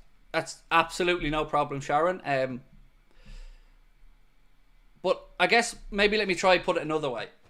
So whether that journalist is right or wrong, we do have a situation, Sharon, where at the very least we know that contract offers have gone into Trent, to Virgil, to Mohamed, and to Ibrahima Konate. And none of them have signed them. So whether we think that that journalist is right or wrong, there has to be a reason why none of them have signed him. And we know 3 of the 4 that I've mentioned want to stay at the club because they've come out and said it. Mohamed, Virgil, and Ibrahima have all come out and said they want to stay. Trent, we're not sure. You know, we're not sure what way to feel on that one because we don't know his thoughts. So, you know, it certainly feels more plausible to me that the players have been lowballed than any other reason they haven't signed the extensions. But again, I do respect where you're coming from, Sharon.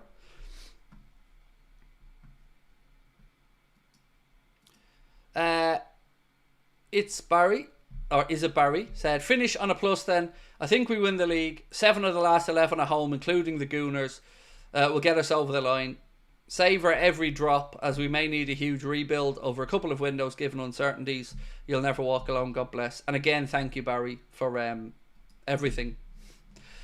Yeah, look, the amount of games we have at home are definitely a positive. There's definitely a lot to be taken from that. I don't know, I think I've set myself up for some frustration because to me, I built that game up last night into being one that we had to win. Because then it gives you not a free hit against City, but you're under less pressure because you'd have opened the gap up to 10 points and then you go into the City game and I would have felt like the players could play with a bit more freedom, a bit more confidence because the pressure's a bit less. Now, you know, there's pressure on our shoulders, of course there is.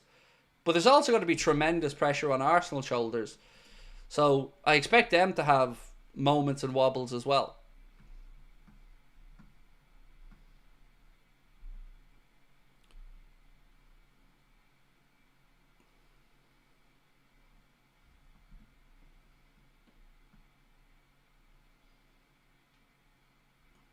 Sorry, I just want to get back up to something. I'm trying to find someone's comment.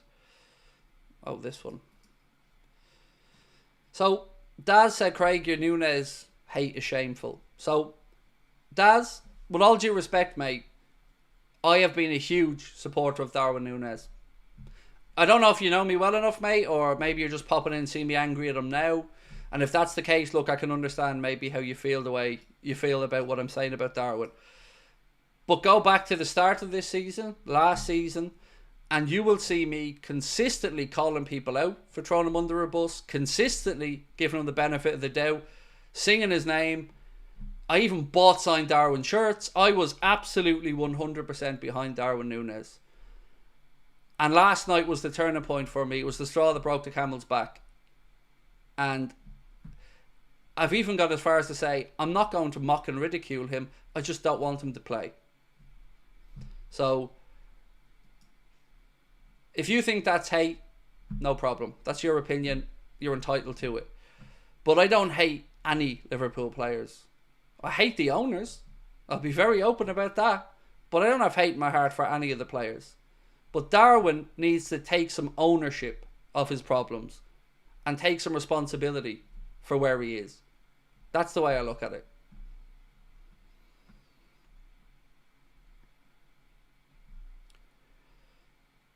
And I guess I'd put back to you, Daz, if you were a season ticket holder, maybe you are, mate, and you're paying your money, you're going to watch the game, you're hearing the club saying that we have to make every penny count, and you see a lad on 7 million quid a year strolling around the pitch not giving a damn.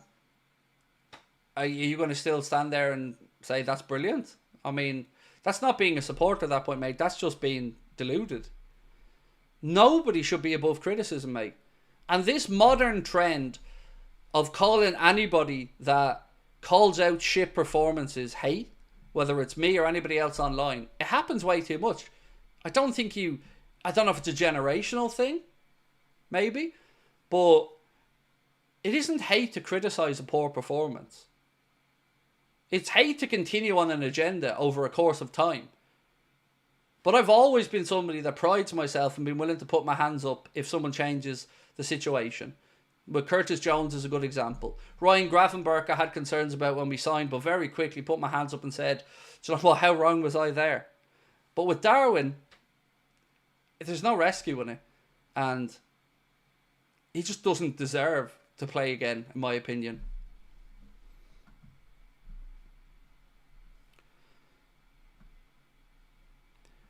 Ryan said, Nunes lacks striker instincts, rarely runs with his head up and constantly leans back when striking the ball, lacks the finesse for a current attacking plan.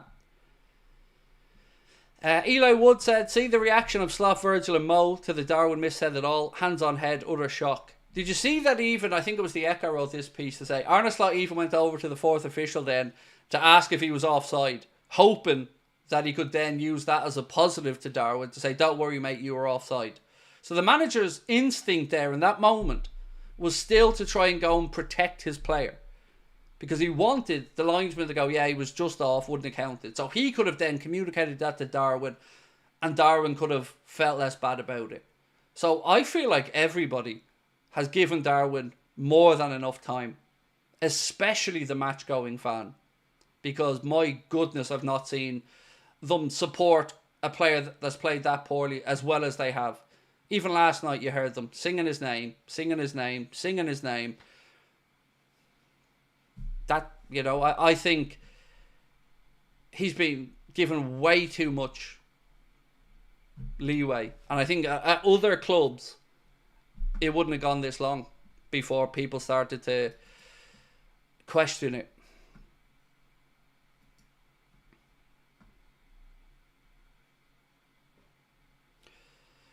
Lewis Steele reporting here that Arne Slot has invested a lot of time in recent weeks and months working with Nunes in terms of improving his all-around game. So, again, like I said, the manager, to me, has done his best to try and shield Darwin from a lot of it.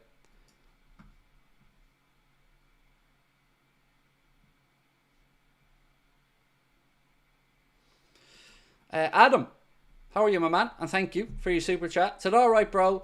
Salah last signed on the 1st of July. I just got a feeling it's going to be something similar this time around. Why else would we drag it out? So, I don't know the answer to the last part, Adam. You know, I've been trying to figure it out myself. You know, I think, you know, my own opinion is right now would be a great time to sort the contracts out and rejuvenate the fan base and the players and give some security moving forward. I think, can you imagine the goodwill that would be around right now if you woke up tomorrow, Adam, and you heard the news that Mohamed Salah and Virgil van Dijk could sign new deals at Liverpool and their hopeful Trent would be done in the next few days or something along those lines. Man, I'd be buzzing. And I'd be more assured than ever that we're winning the league. But we're asking players to go out there and leave it all out there on the pitch. Give everything for the cause, put their bodies on the line and do it all. And the club aren't backing that up by repaying them that faith. I find that sickening. And I've said all the way through about Mohamed Salah in particular. He always struck me as a man who felt like respect was a really important aspect of it all. And I don't feel like he's being respected here. And if that Egyptian journalist is correct about the offer being nowhere close to what he's currently on, I mean, I don't think any of us would sign that deal. Do you think Salah has a good chance to win the Ballon d'Or? Oh, how do I... if we win the Champions League. Because if Madrid win the Champions League, Kylian Mbappe is going to get the Ballon d'Or. But if we win the Champions League and we win the Premier League, I think it is the best chance that Mo will ever have to get that Ballon d'Or. And I think he'd be more than entitled to go up there and collect that Ballon d'Or. I'm still extremely pissed off that Virgil never got one, because I feel like he should have won it that year. That Messi won it. Calvin said, each game that goes by as they come thick fast, quicker it is, the lads will leave on a free. I just hope not, because we wouldn't even get a proper chance to say goodbye at that point. Like, if this dragged on to the end of the campaign, we wouldn't have had a chance then to say goodbye as fans. And they all deserve it. You know, that's what I want clarity on. If it is going to be the last we see of Virgil or Mohamed or Trent, let us give them the plaudits they deserve for their service. I cannot understand how we gone from a situation where it was acknowledged everywhere that the first piece of business that Richard Hughes had to do was sort out the contracts. And that was in June or July. And now we're in February and they're no closer to being done. That is failure of which people should be getting sacked for.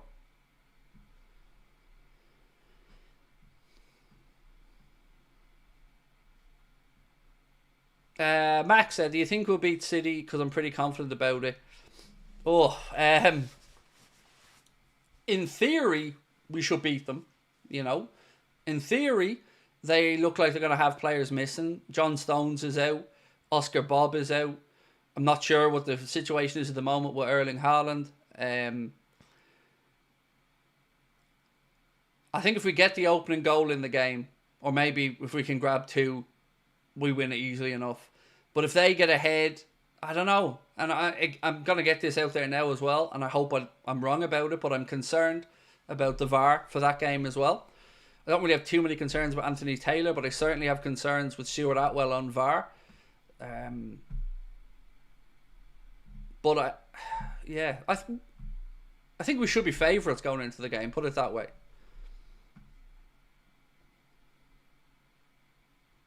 Where do you think VVD will end up if he moves? Somewhere like Dortmund, maybe? Yeah, maybe somewhere like Dortmund. I mean, I remember reading, I think it was last summer, that Dortmund were certainly looking at the situation with Virgil, and I could see him playing in front of the yellow wall and being idolised by them. But I don't want to find that out. You know? So let me ask another poll question around our captain.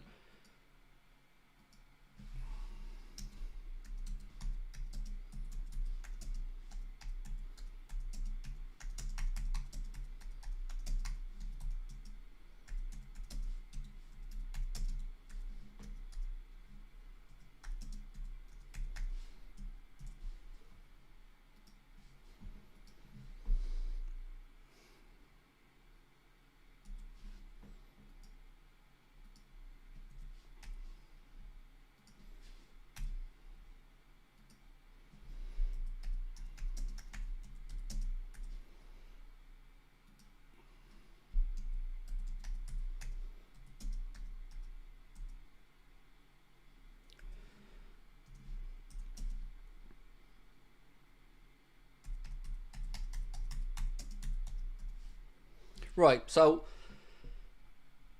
I've asked in this poll, how many years at the very top has VVD got left?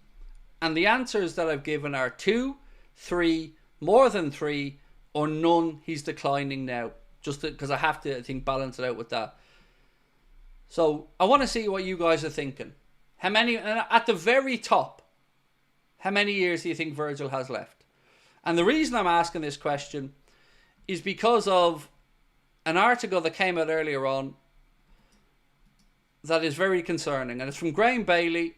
And it said, Liverpool players are starting to get frustrated by the way Virgil van Dijk's contract is being handled.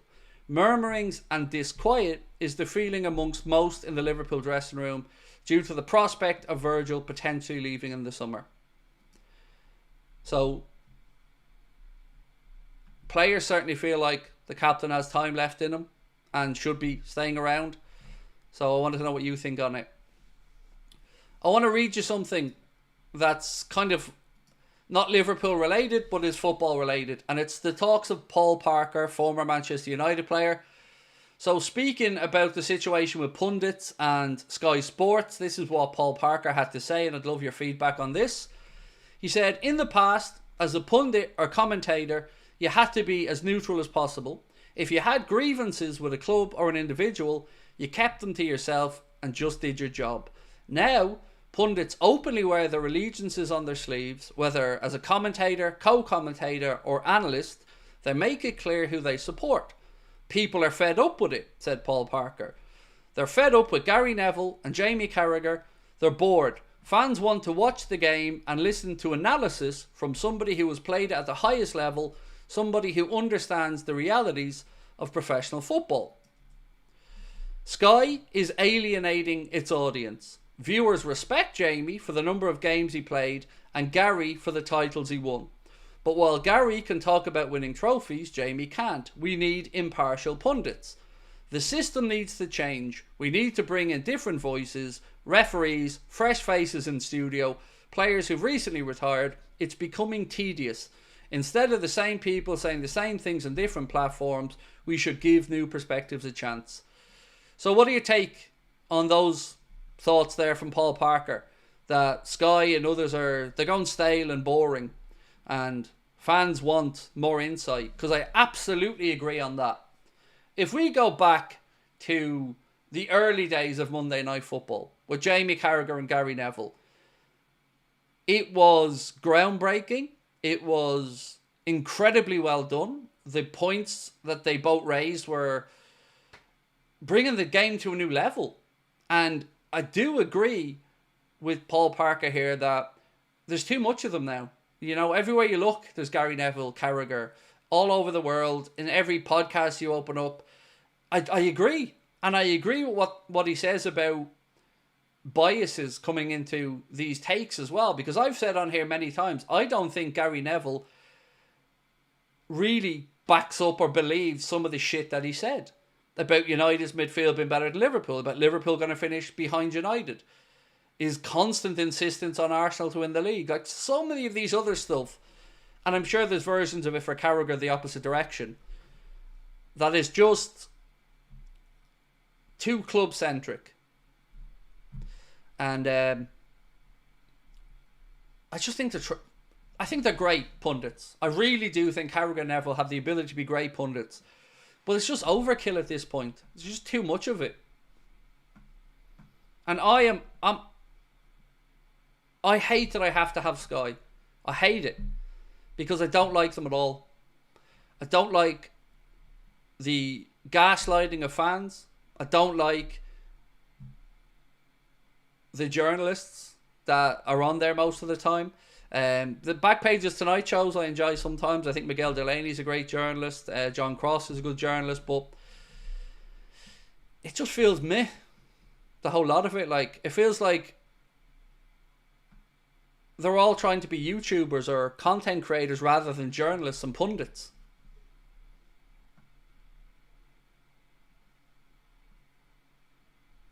Daniel said Liverpool have been very unlucky with these fixtures and these small breaks in between. The fact that they've stayed this consistent, I don't think any other team could do that. I'm proud of them. Oh, I love that, Daniel. Well in, man. And you should be proud of them. It's been a brilliant effort. And thankfully, March is looking a bit less daunting with regards to fixtures. Now, I know there's an international break in there, but I think we play, is it 1 or 2 league games in March and then a couple of Champions League games? So I'm hoping, personally, if I'm not mistaken, I don't think we play next weekend, right? I think we play Manchester City on Sunday, Newcastle on Wednesday, and then I think the following weekend is an FA Cup weekend, and I don't think there's any fixture. So get through these next 2 games, and then there's a little breather. A small chance there for people to get a breather and a break. So it's just about managing through these next 2 games for me. Now, if I'm wrong about next weekend, I apologise, but my memory feels like it's an FA Cup weekend and we're not down for a fixture. Dave said, Craig, is a true Turkey Al Sheikh first contacted you as a late stand-in for Joe Parker? Yeah, that's true, yeah. But I like Joe Parker so much, I couldn't go in there. No, I wouldn't get in the ring with any of them heavyweights, my goodness. I think Piccoli's going to be an interesting late replacement, though. So yeah, I've already got my pay-per-view bought for the weekend. I'm off work on Saturday, Dave, and I'm going to sit back and enjoy that fantastic card that's over there in Saudi.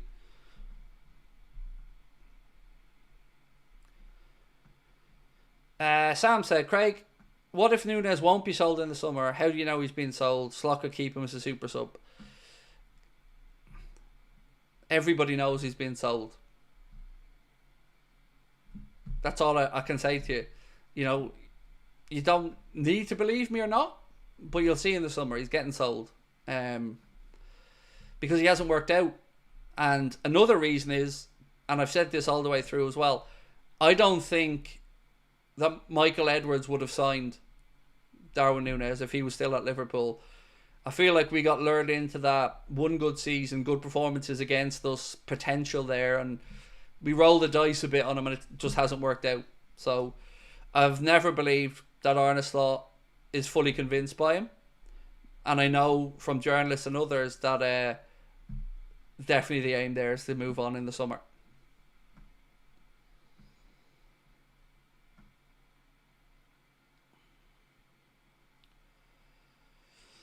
Mark said our fixtures 23rd, 26th, 8th and 16th. Cool. Thank you, Mark.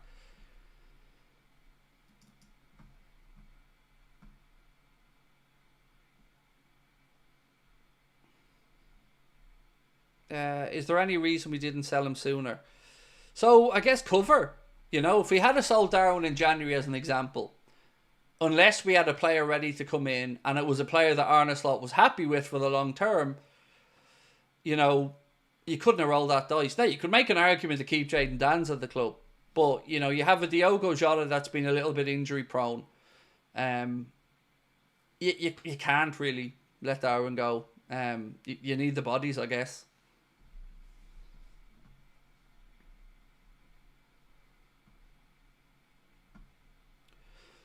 Which player did you wish Liverpool signed in the past that never materialised? David Silva. 100%. Would have loved David Silva at Liverpool. I've got a fairly tasty story around Carlos Baleba and a price tag that's going to be included in the late night video that I'm going to be recording. We're going to stay on for another 10 minutes and then I'm going to say goodnight to you guys and I'm going to go on to the late night videos. But this one is... It's incredible, but maybe not for the reason that you think. But, you know, keep an eye out for it. I'm going to talk about it in the video I'm recording in a little bit. Which one's this? There's a Football Insider have said something here that I'd love your opinion on. They said, Liverpool are willing to offer Newcastle a lump sum plus Darwin Núñez for Isak in the summer. Imagine you were a Newcastle fan and you hear you're selling Isak and Darwin's coming in as his replacement.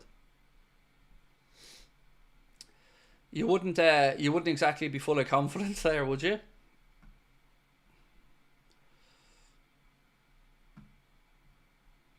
And also, there's another story here. Where is it? 1 second. We haven't spoken about this tonight, but I probably should have earlier, so I apologise for not saying it earlier on. Arne Slot and his assistant Sipke Hulshoff and Liverpool have all accepted the Football Association charges arising from last week's Merseyside derby. So now the question is going to be, what games do they miss? Now, depending on the time frame of this, there is an outside chance that he could be banned for the League Cup final. At least that was reported by some. Now, I don't think we're going to get to that point. I think you're probably looking at Newcastle and the game after that. Southampton, is it? I think it might be Southampton. I can't remember. But yeah, so they've accepted the charges because many people were asking me last night about the situation and I said they'd been charged. Now they had time to either accept those charges or challenge them, and they've accepted them. So they're going to accept the punishment that comes their way, which would be a 2-game ban for Arne.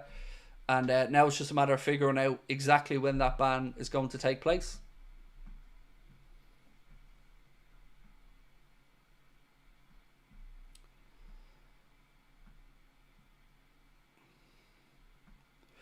Hex said, seems like Slot is trying to get on the good side of the PGMOL because he knows how much their decisions can affect games. Yeah, I mean, look, fair play. He obviously feels like he was in the wrong and he's accepting the charges. So, you know, we don't know the full extent of what was said, what isn't said, but, you know, we do know now that he's accepted. Paul Joyce and others reported that he's accepted that charge, and now it's just a matter of what games he'll be up in the stands for. Craig, if City get Florian Wirtz in the summer, are you extremely worried? I mean, yeah, a little bit. I mean, I'm more concerned about what happens with City and the points situation and the charges over their head than Florian Wirtz. I mean, I feel like if Real Madrid want Florian Wirtz, they're going to get him over Manchester City. But look, we need to see. It shouldn't be all that much longer till we find out what happens in the City case, and then I fully expect an appeal for either side, whichever one isn't happy with the outcome. But look, they have the money to do it, and if Florian Wirtz wants to come and play for City in the Prem, then yeah, of course it would be a good signing. You know, they're looking at him there as, I guess, the new playmaker. But I don't think anybody that can bring it will ever be peak Kevin De Bruyne. You know, because that man was just ridiculous at one point. You know, with the standard he played at for the longest time, just incredible, just so good. Is all I can say, man. Just so good.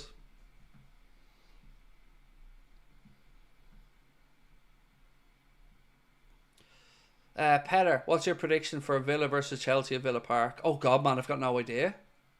No idea, Petter. Both teams need a win for the European ambition, so I don't know. Let's wait and see what happens. Am I a fan of Formula 1? No, I'm not. I did see the launch of the new liveries and stuff the other day, but no, I don't really have time to follow Formula 1. Did you see AC Milan reducing the price of Rafa Leao? I think they might have to, Tella, because they're 7th, I think, in Serie A at the minute, AC Milan. Dumped out of the Champions League by Feyenoord. So yeah, they probably won't get back in it next season. So financially, maybe they have to bring in the cash. But I wouldn't take him. I just think he's too inconsistent. By the way, if you can, folks, drop a like on the stream for me. Let's try and get it up to 1,000 likes. We've got about 5-6 minutes left on tonight's stream, so any more comments are out and put it in.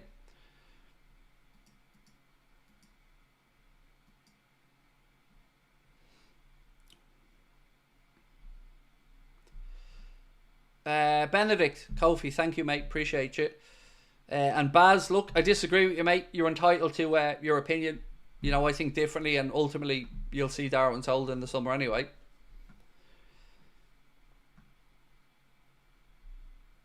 Manjeb said we need to sell Jota and Nunez and go in for Isak and Gyökeres. I don't want Gyökeres, and you won't see him at Liverpool either. He's not on the club's radar. They don't feel he's proved himself enough at a high enough league, which again I can understand, because whilst they're not the same player, Darwin was putting up numbers as well over in in Portugal. So yeah, you won't see Victor Gyökeres at Liverpool, and I think, what is he, 26, heading for 27 as well. Liverpool want somebody younger. Do I watch many non-Liverpool games in the Premier League? Yeah, I watch as many as I can. Sometimes I'm working, but I usually try and catch the 4:30 ones on Sundays. Monday Night Football, when I finish work. Just depends on my work schedule. Would you take Hugo Ekitike to replace Nunez? I had a little look around Hugo Ekitike's numbers earlier on.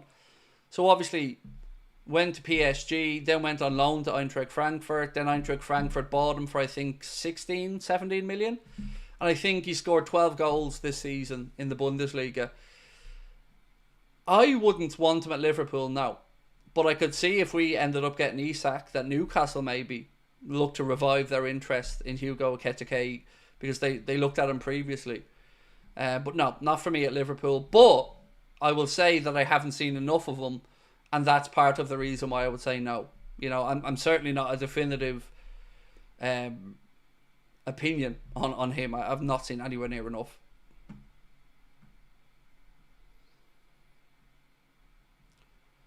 Will I watch Chelsea on Saturday?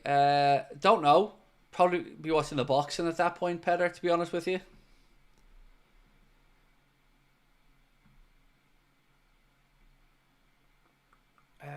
Right, let's have a look at this poll that we put up. We said, how many years left at the top do you think VVD has got? The options, were 2, 3, more than 3, or none. He's declining now. We're going to leave that running for the last few minutes, but if you haven't voted, please do. And again, please do hit that subscribe button and drop a like on the stream. Can't believe still again that we got to 300,000, man. Thank you for that support.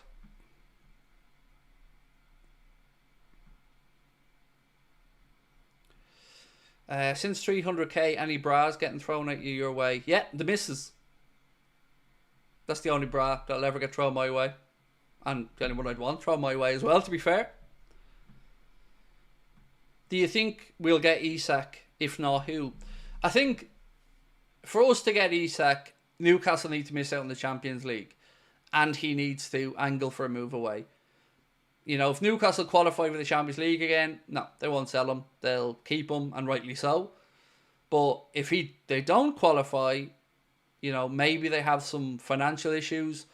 Certainly, he's going to then start asking himself, well, that's 2 seasons now I'm out of the Champions League, and I'm playing the best football of my career. He'll probably feel he wants to be in there, so I think that will certainly help our cause. But if Newcastle don't qualify for the Champions League, I think that's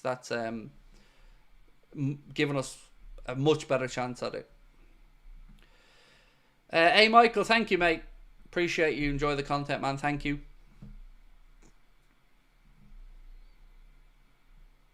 Didn't Isak turn down a new contract? Not sure. I'll be honest and say I'm not sure. Who's the ref for the game on Sunday? It is Anthony Taylor is the official. Stuart Atwell's on VAR. I think Andy Madley's 4th official, but don't quote me on that part. Thoughts on what Isak's shirt number will be? 9.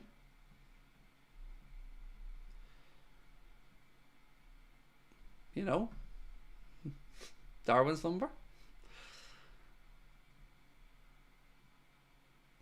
Luis Suarez. No, don't know why I just mentioned him, but Luis Suarez. Mohamed Salah has 39 goals and assists in 20 league games this season. Messi has put up similar numbers over his career. And again, it's just a reminder here that we are witnessing greatness from the great man. 39 goals and assists in 26 league games already this season. Luis Suarez, though. Luis Suarez. I seen the Barcelona shirt and I must have just immediately started thinking about Luis Suarez, but there you go. Luis Suarez, ladies and gents. Right, I'm going to go record the news video.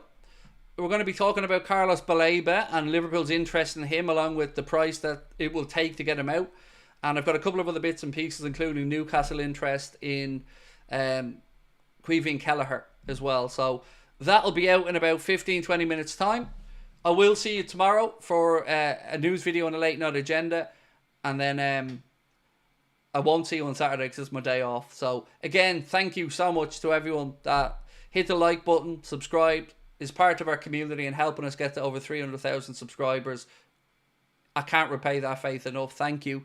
And we'll see you tomorrow. Much love.